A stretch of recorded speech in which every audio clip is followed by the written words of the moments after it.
celebrities. இந்த வீடியோல நான் mozzarella blend பண்ண போறேன். அது எப்படி செய்யலாம் இந்த வீடியோல பார்க்கலாம் வாங்க. இங்க நம்ம ingredients நான் வச்சிருக்கேன். bread எடுத்து வச்சிட்டு அப்புறம் ஆனியன் எடுத்து ஆனியன் இது மேல இப்படி தூவி விட்டுக்கலாம்.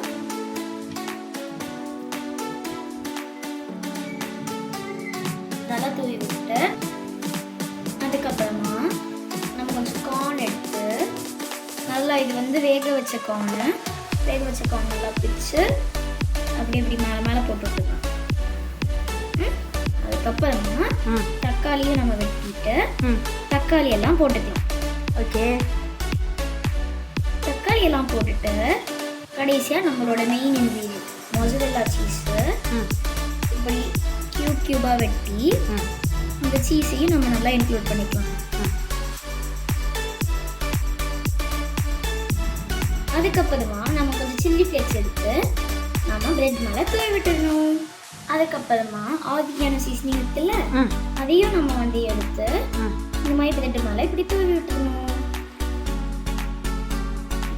நம்ம கடைசியாக நம்ம கொஞ்சமாக சால்ட் ஆட் பண்ணிக்கலாம். ரொம்ப லிட்டில், அவ்வளோதான்.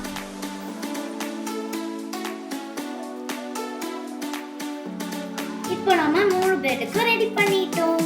இப்போ இந்த 3 பிரெட் எடுத்து போய் அவன்ல வைக்கலாம் வாங்க.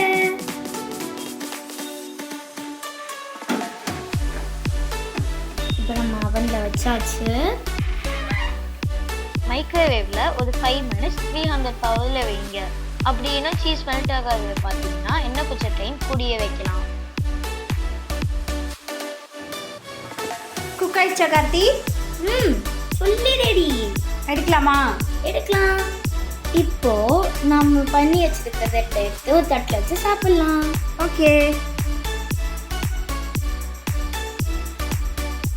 அப்படியே தெரியுதா சீஸ்லாம் நல்லா மெல்ட் ஆயிருக்கு. டேஸ்ட் பார்க்கலாமா? டேஸ்ட் பார்க்கலாம். இப்போ சாப்பிட்டு பார்க்கலாம் வாங்க.